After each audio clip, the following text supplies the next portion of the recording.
Daniel chapter 3. Daniel chapter 3. Hope you brought your Bible. Hope you'll follow along.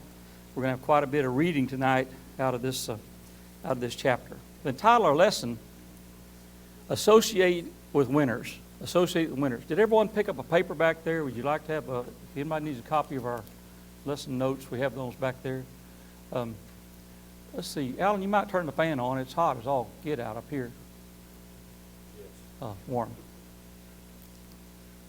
Daniel chapter 3. Associate with winners. Thank you very much. As we think about associating with winners, and we think about this lesson, there's lots of examples in the Bible, but this is the one that I felt like, to me, was one of the most powerful ones as far as our lives are concerned and Scripture is concerned. And we look at this and see what happens here, and we go, how do people act the way that Meshach, Shadrach, and Abednego acted? How do they do this? Bad company corrupts good character. 1 Corinthians 15, verse 33 says, influence must not be misunderstood. We have such a tendency to underestimate influence, the importance of influence. You think about your life and where you are in your life right now. As I went through this lesson, I thought about different kinds of things I've experienced and the people who have really influenced me as far as my life's concerned. Even as we were singing a while ago, I was thinking about certain ones, these men and women that I've been influenced by as far as my life's concerned. And I feel so privileged and so honored to have such great people of faith that have gone on before me and set the examples they've set. And some of them really admonished me. They said, Rod, you must make sure you keep this first or teach these things as far as that's concerned. So our influence is very important as far as our lives are concerned. We must pay close attention to this principle because it's so important that we realize what's happening in our lives to a large degree has to do with the people we surround ourselves with.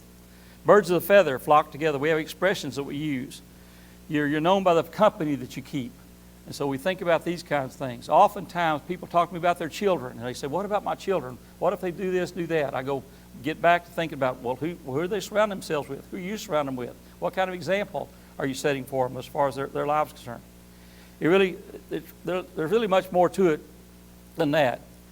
People you choose, your first blank there is choose, to associate with, will either thrust or burden you.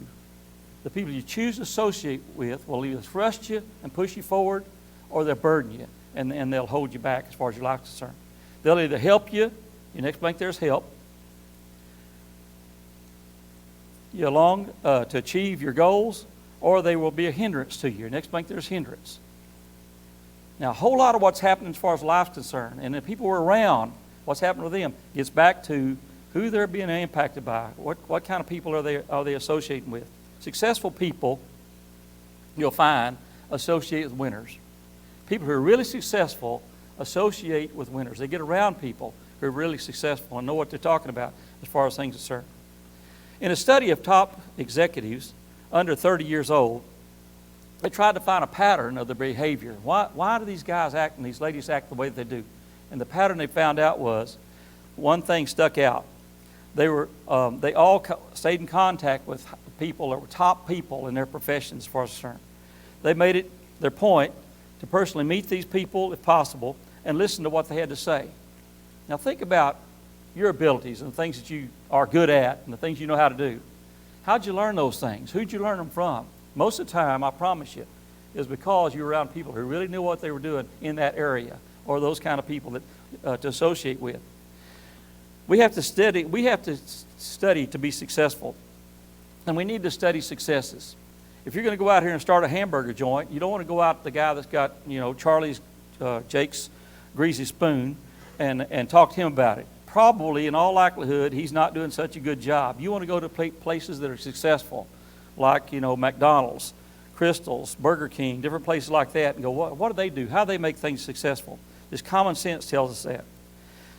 And it works that way in building great churches as well. You watch for churches and go, what's working for them? Studying great churches is very important, that we understand, what makes it possible for them to overcome and deal with things that other churches are struggling with. And great Christian faith. Great Christian faith. What caused this person to have the kind of faith that they have? Why are they faithful as they are?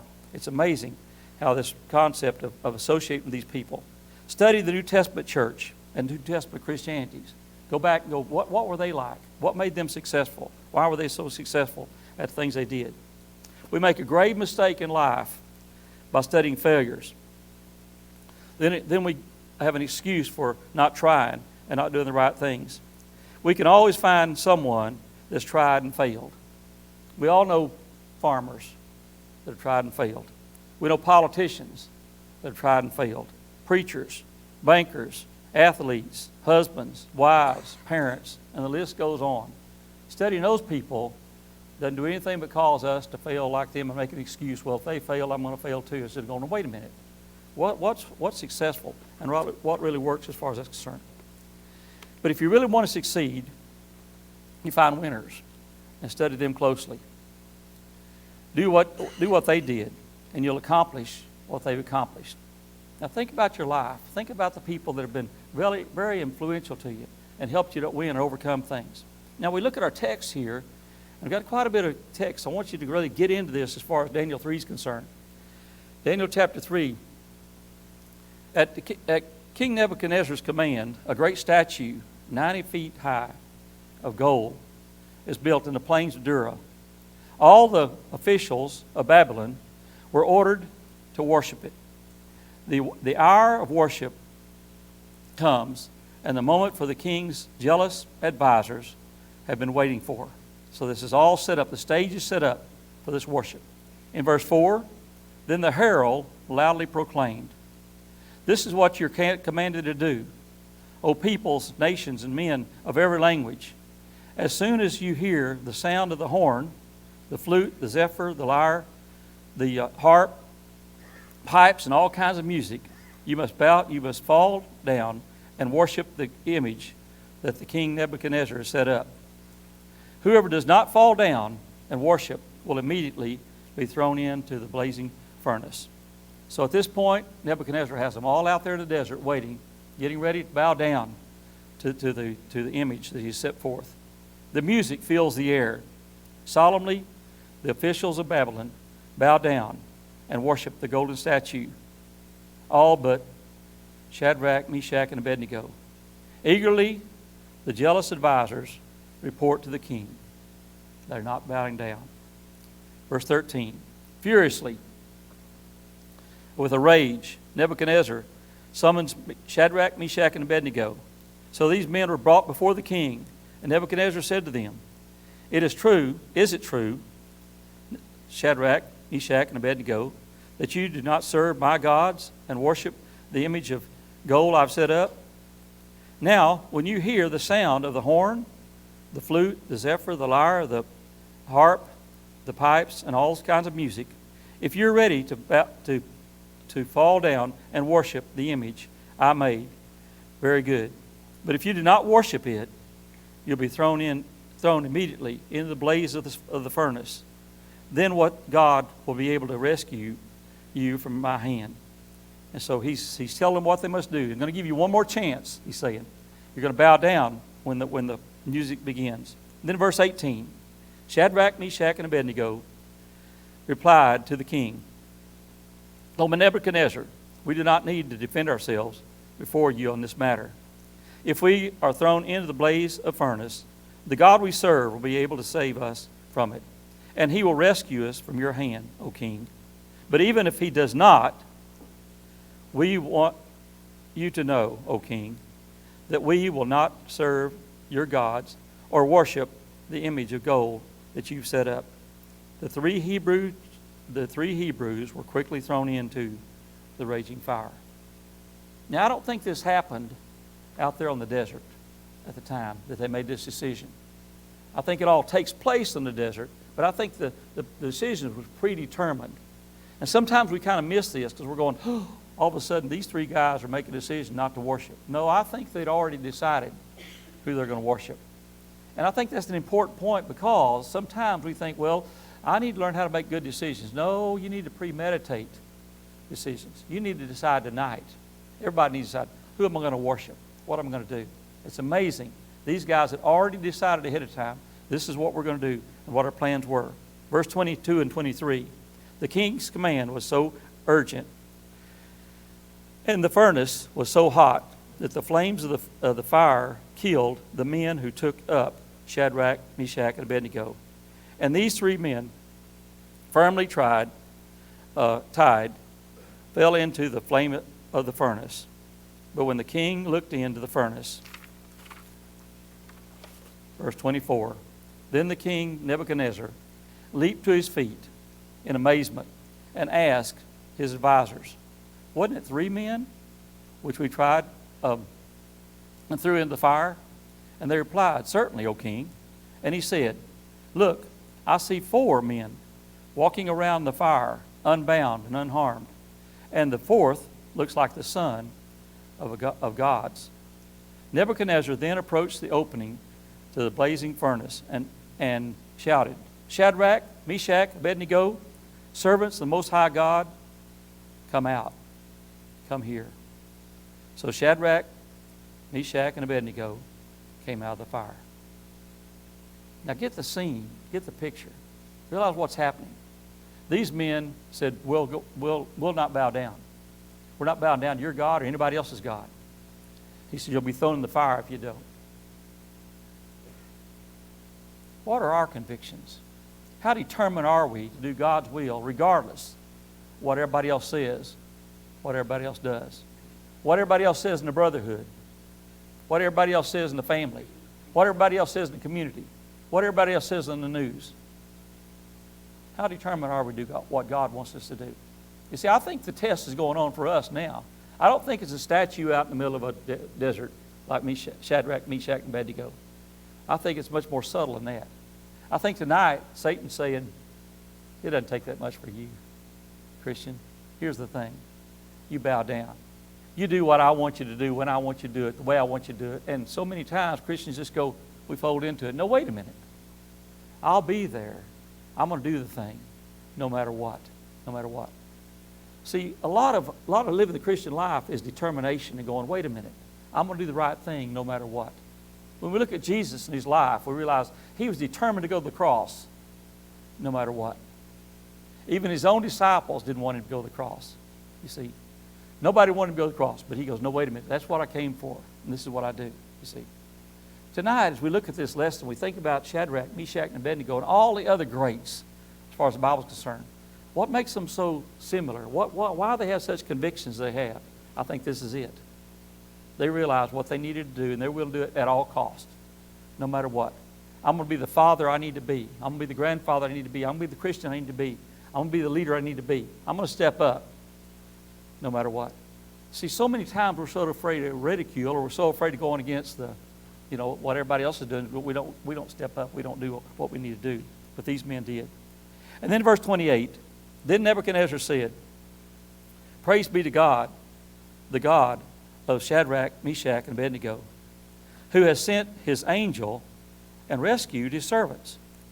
And they trusted in him and defied the king's command, and were willing to give up their lives rather than to serve or worship any god except their own God.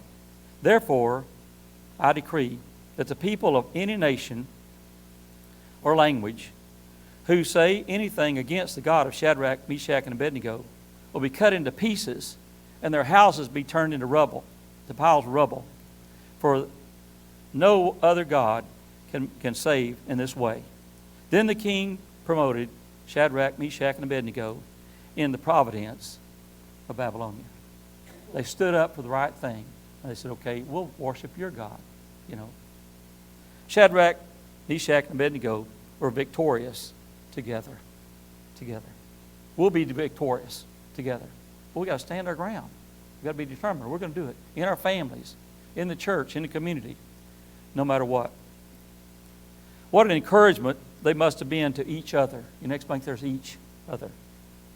There again, I don't think it all happened out there at the desert.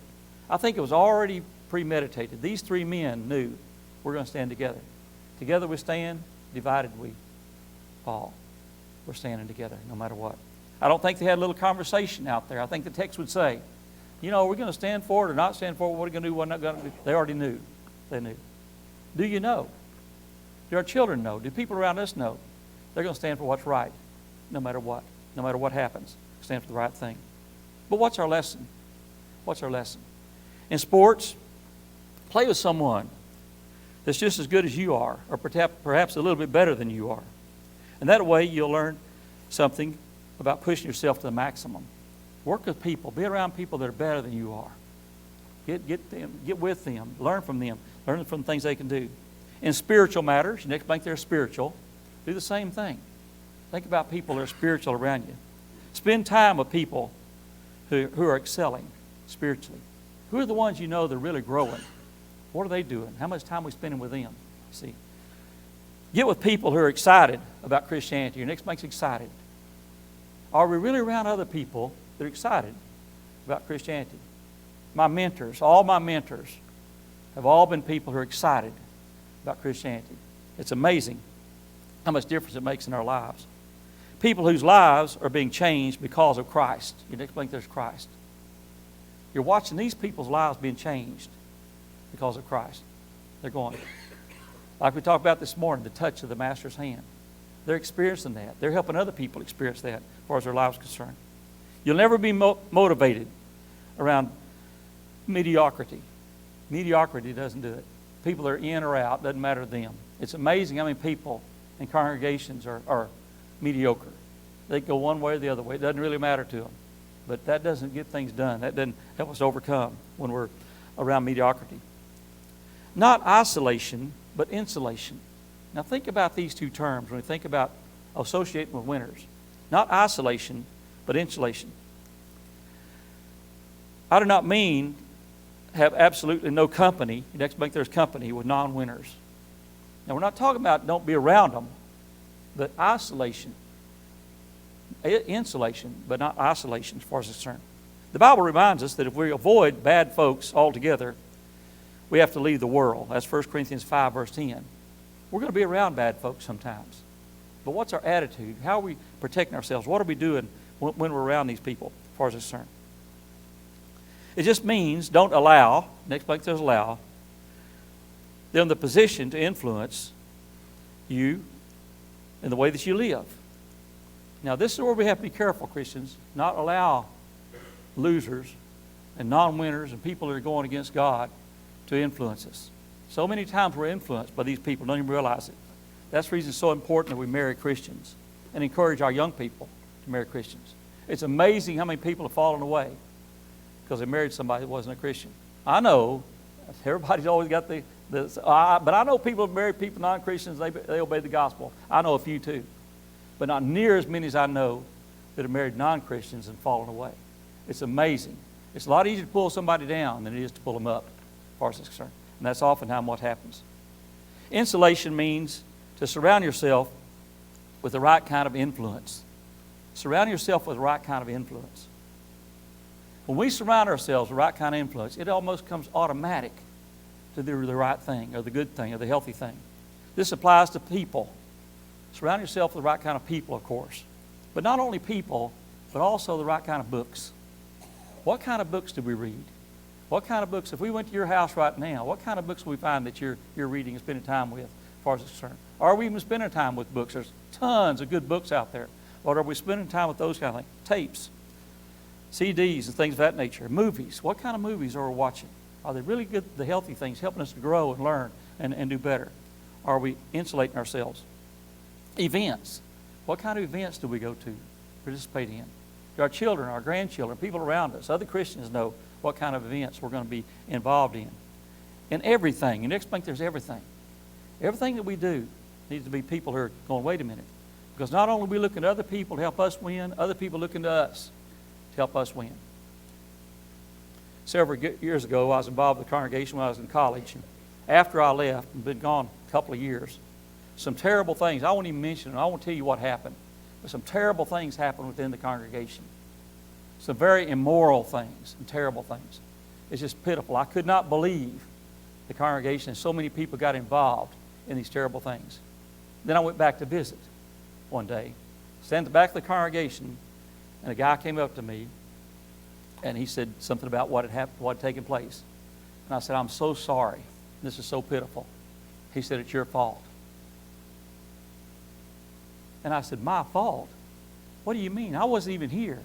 He said, that's right. If you'd have been there, this wouldn't have happened. I said, you're kidding me. He said, we'd have never acted the way we did and did the things we did if you'd have been here. I thought, you're giving me way too much credit. And he said, no, we didn't do it when you were here, but when you left, we did it. I thought, wow. Well, the point I'm trying to make is your very presence can make a difference as far as people are concerned. Are you the kind of person, am I the kind of person going to stand up for what's right, no matter what anybody else does or what they say, you see? Sometimes we just kind of go along and get along. But sometimes we need to look at things and go, wait a minute, our influence is impacting us. You're finally going to become, your next blank there is become what you associate with.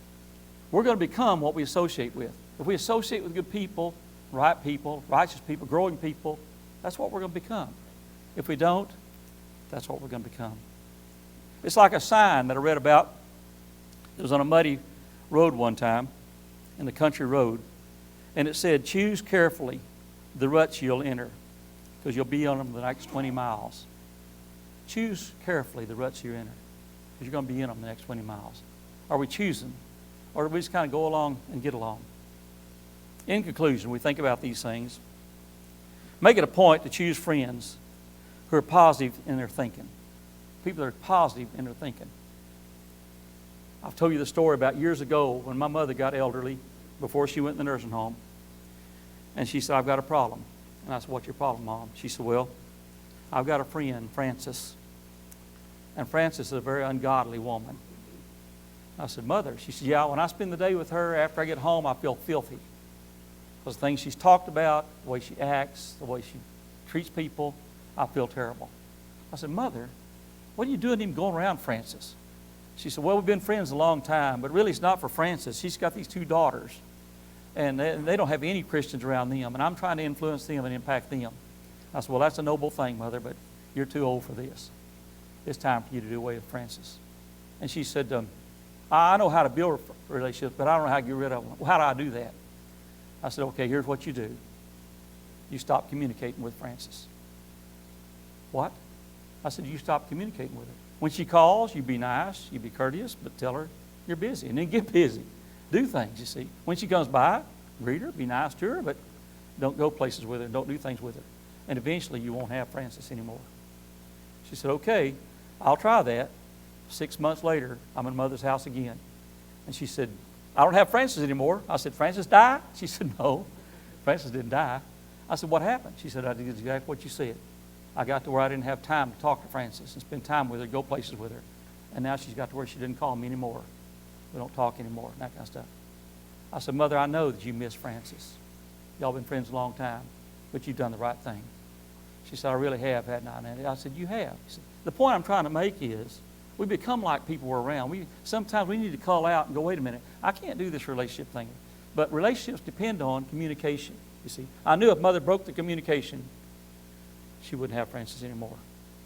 But on a positive note, our relationship with God depends on communication too, you see. Him communicating to us through His Word. As we study the Word, we grow in that relationship. When we don't study the Word, we're not growing, you see. Us communicating with Him through prayer. As we pray, we're communicating with Him. If you want to stop your relationship with God tonight, you stop communicating. You stop studying, you stop praying. You'll no longer have a relationship with God. Not a good, even healthy relationship with God. But be around positive thinking and people that are going to help you in a positive way. Read only books that build, your next blank there is build you up and inspire you to do your best. Read books that build you up. The way I see it is, I've only got a certain amount of time to read. I don't have time to waste on books that are not going to build me up. They're not going to help me. You only have a certain amount of time to read. If you think about it, you're either going to be reading good stuff or bad stuff, unhealthy stuff. Read the good stuff. There's tons of good books out there. Be into those kind of things to help you grow and insulate yourself. Choose carefully, next blank there's carefully, the places you go and the events that you watch. Be careful about the places you go and the events you watch. If you can't take your children there, if you can't take your family there, if you can't take another Christian there, probably not the place to go. Where are you participating? Where are you going? What kind of people are we spending time with as far as that's concerned? The thing that made Shadrach, Meshach, and Abednego so powerful and so strong, and here we are all these years later talking about how great they were as far as their faith is concerned, is because they chose carefully. They chose carefully. They chose their friendships. They chose the things they were involved in, the things they'd do and the things they wouldn't do. And then last of all these things have a profound profound effect on you. Next thing's effect. All these things have a profound effect on you. Things are either helping you to get better or get worse, you see. But we must, as Christians, be honest about it. Is what I'm doing really helping me be better, you see? Not isolation, but insulation. Are we becoming insulated by the things, the good things, and good people are around? Or are we just isolating and staying away from other people? Tonight, if you think about becoming Christians, obeying the gospel, if you've obeyed the gospel, it might be that you've fallen back into some of these things. Didn't even realize what's happening. Or maybe time to try to relook at things, inventory, friendships, times, amount of time we're spending with things, values and priorities as far as concerned. But think about these men. What made them great, and so many others great, was they took these things very intentionally. Going, wait a minute, I only have a certain amount of time. I don't want to waste it on things that are not good, things that are not healthy, don't help me grow. If you have a spiritual need tonight, won't you come as together we stand as we sing?